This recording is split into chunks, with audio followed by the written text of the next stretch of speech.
Welcome back to the channel, everybody. Thank you so much for joining me and allowing me to continue to be your daily advocate. If you're new here or you're not subscribed for any reason, please do me a huge favor and hit the subscribe button. Thank you to all of you who have been watching and following me for so long. It truly means a lot, and I'm glad that I can be this person. Shattering news, in my opinion. The Fed Chair Jerome Powell stated it's possible to have more than one reserve currency.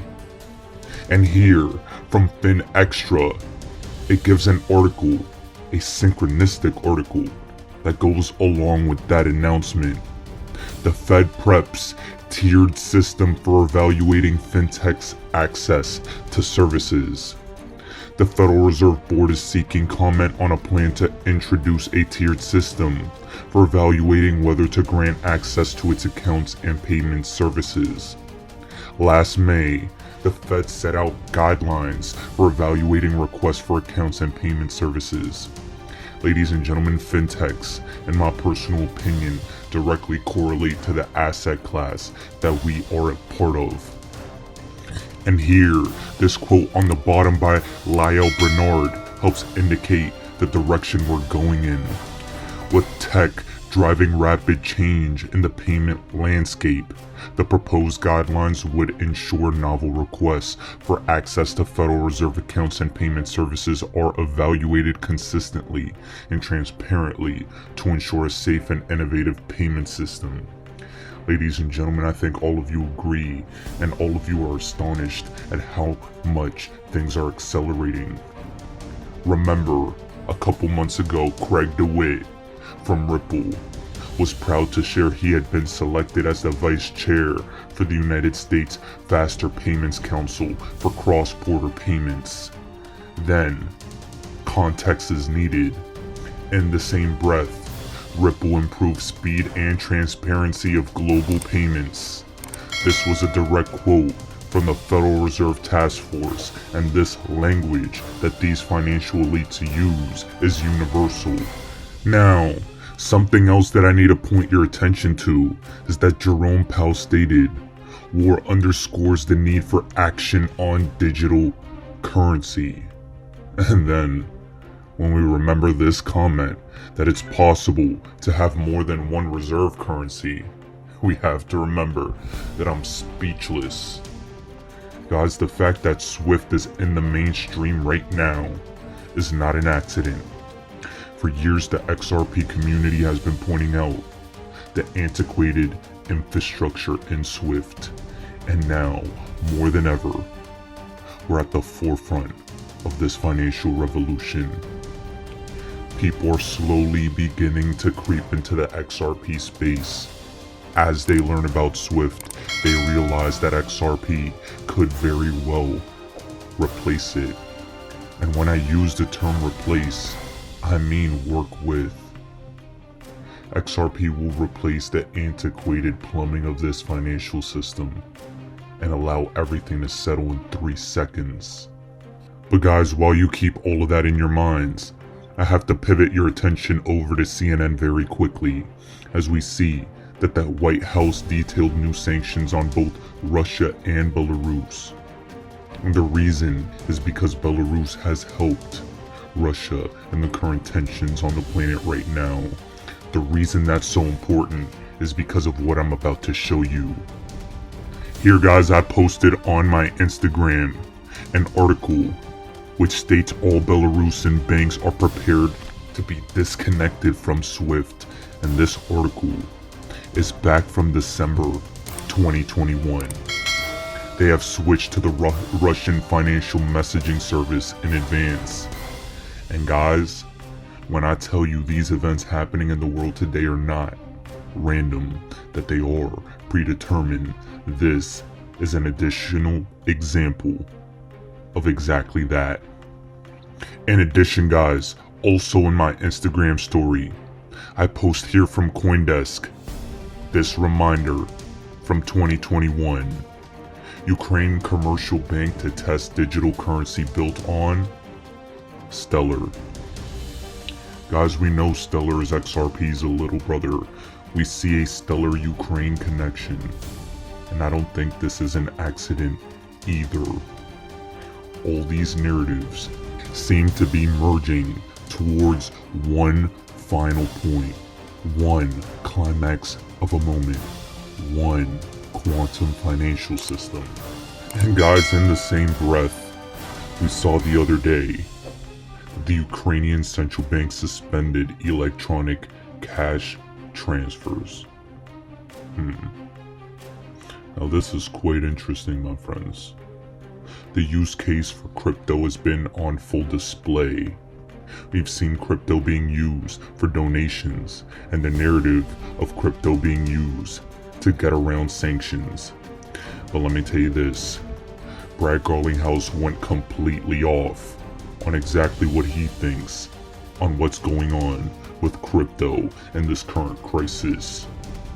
Here, Brad Garlinghouse states, I continue to see asinine arguments from uninformed pundits on how crypto works, and I want to reiterate what Ashish Burla said yesterday.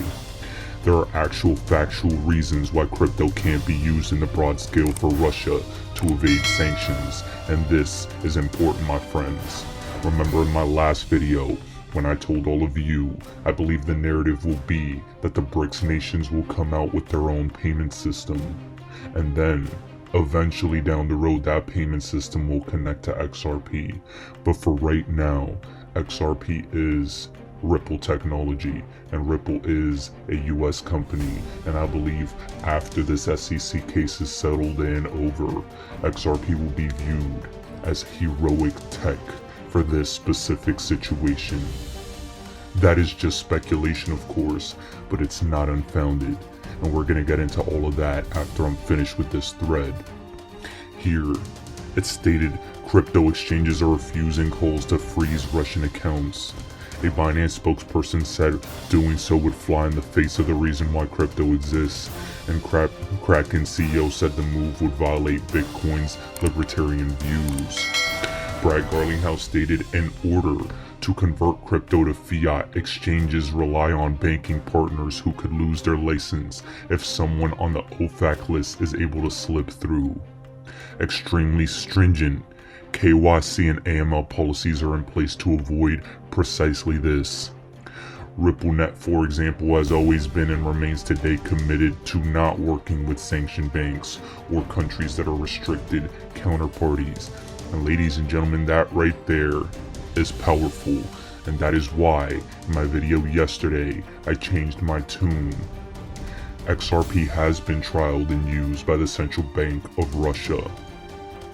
XRP, in my opinion, will be used by the BRICS nations including Brazil, South Africa, China, India, and Russia. But right now, narratives are important, sanctions are important. RippleNet is a US technology, and so is XRP. And I believe the counterplay to the BRICS nations payment system and the Russian payment system specifically could be XRP for the US, because believe me, my friends, we have nothing else. We are so infinitely broke. The United States likes to stroke his ego as if we are the greatest and wealthiest nation on the planet. Ladies and gentlemen, we are a third world country wearing a Gucci belt. And I've said this before and I'll say it again. We are brokety broke to the nth degree. XRP is the only thing we have left. And we are so stupid we decided to sue Ripple. Oh man. Incredible, my friends. But let's get back to this thread. Instead of listening to responsible players in the game who have been clear they will abide by legal sanctions, some pundits and media insist on continuing to paint crypto as the Silk Road, both an exceptionally outdated and tired argument which simply doesn't hold true today. This is a powerful thread by the Ripple CEO, and I 100% agree, my friends. Something I need to show all of you is this right here. Matthew LINY deserves a follow from all of you for this thread I'm about to show you. Here, he highlights BRICS, the new international payment system, plus BRICS Pay Retail segment. This was in 2019. What could be the new unit of account calculated in real time? Could this be a crypto such as XRP? Ladies and gentlemen, in this document it shows the SDR, something that I've highlighted numerous times. The current SDR revaluation date by the IMF has been laid out to be July 31st, 2022, which in my opinion is a powerful date and should be something that happens after the end of this lawsuit. Very interesting. This on the right is a tentative basket of the new unit of account, new SDR. And here we have the US, EU, Russia, China, Japan, India, Brazil, and South Africa, BRICS nations, plus the old SDR basket. Now that is very interesting. Guys, to compound that, if you guys were wondering what the possible evidence could be that XRP could be used, the evidence is right here. Them talking about XRP right in this document. They say in 2019 the BRICS Business Council formed a working group studying the possibility of creating a special trade facilitating BRICS cryptocurrency to ensure uninterrupted paperless document flow for trade obligations. In fact, in order to achieve the BRICS goal of de-risking trade settlements in national currency, there is no need to create a specialized crypto for document flow. And here down below, when you fast forward a little more, it states funds needed to execute the contract can be temporarily pre-sorted in a linked virtual escrow-like account associated with the contract to guarantee fund availability at the time of execution. The example they give is the XRP ledger. Once the contract execution date arrives and conditional fulfillment checks are completed, smart contracts self-execute and disperse associated payments to the contracting parties. And ladies and gentlemen, we've all known this and we all understand this. The reason over the past couple days I've turned from skeptical over the state of the crypto market to bullish is because facts are on our side. Brad Garlinghouse highlights how crypto specifically is not going to be helping Russia evade these sanctions. They are creating their own payment system, and I give you the example of the payment system they're looking to create.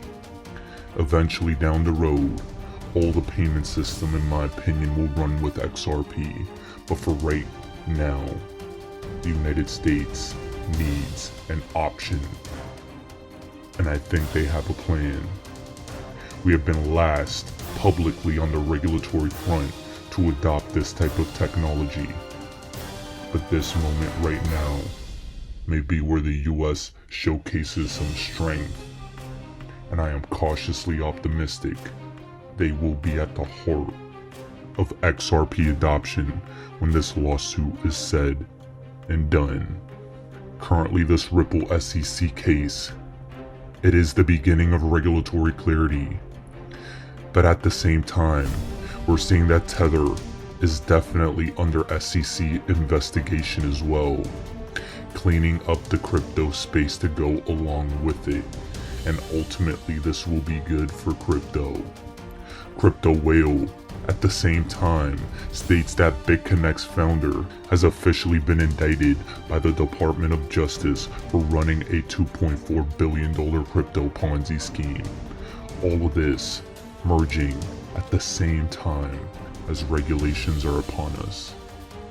Nexo's Actions is a crypto exchange that's trying to be regulatory compliant and receive licenses. I like it.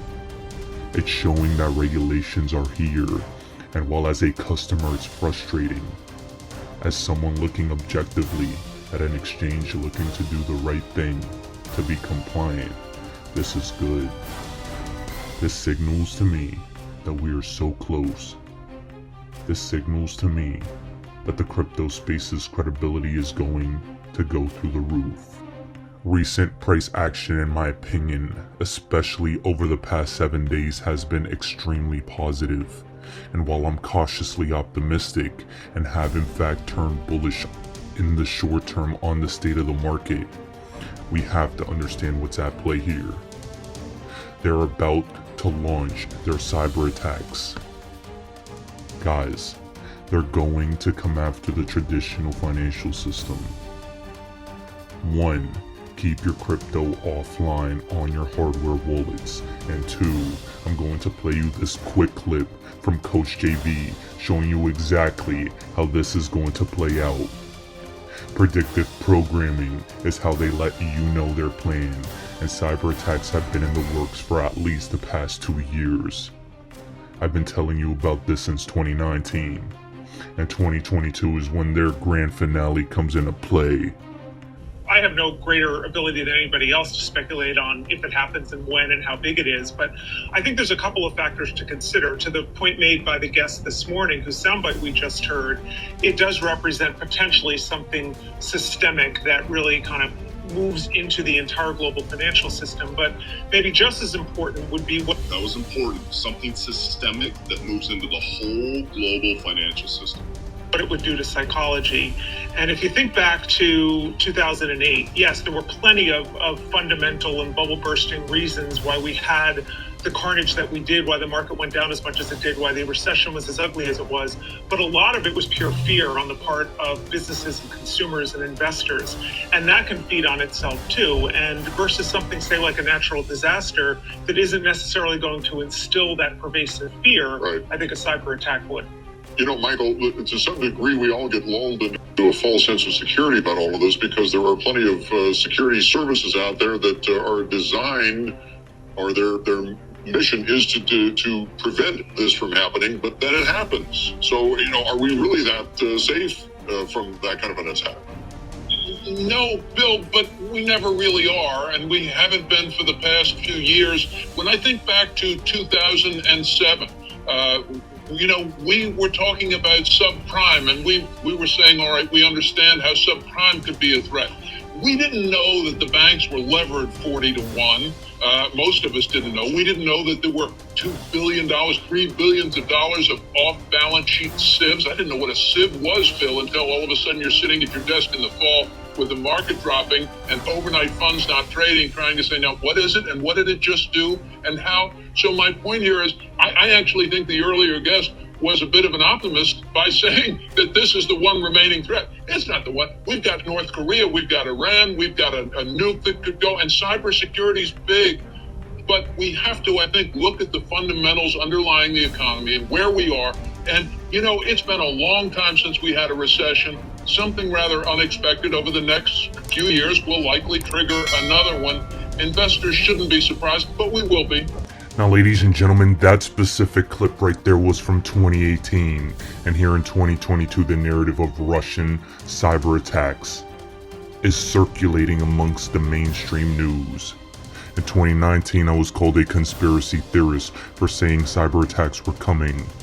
In 2022, everyone's regurgitating that narrative inside of every financial echo chamber you'll ever be a part of.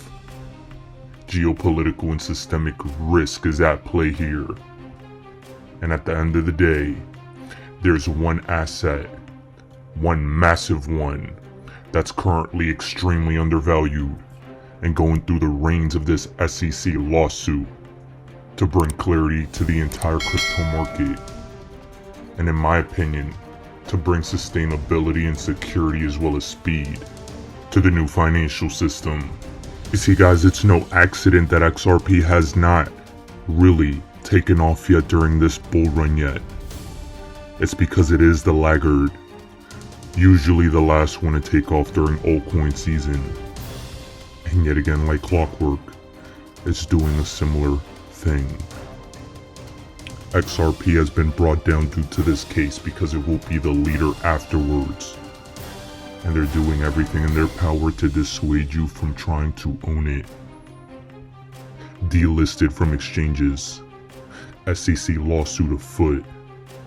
Massive FUD everywhere. But through all of it, a select few on this planet have survived through it all. And it's because our asset is so important. This lawsuit has always been about the escrow. Almost half of the total amount of XRP ever created is in that escrow. And it's no coincidence the SEC, an arm of the central banks, the JP Morgans and the Goldman Sachs of the world, they want their cut. This lawsuit has always been about giving the banks, the IMF, the World Bank, these central banks, more of the cut than they could even imagine. Ripple cannot, after this lawsuit is said and done, have that escrowed XRP. Ripple will be too powerful. The central banks, the IMF, the US Treasury, I suspect that they will take custody in some way, shape, or form of portions of that escrow. And when everything's said and done, we'll realize why we had to go through hell to make it to the promised land. So enjoy your day, everybody. I'm always here for you. Leave any comments or questions below, and be sure to subscribe. But thanks, everybody. I really appreciate you. Enjoy your day, and I always have your back. So thanks so much, everybody.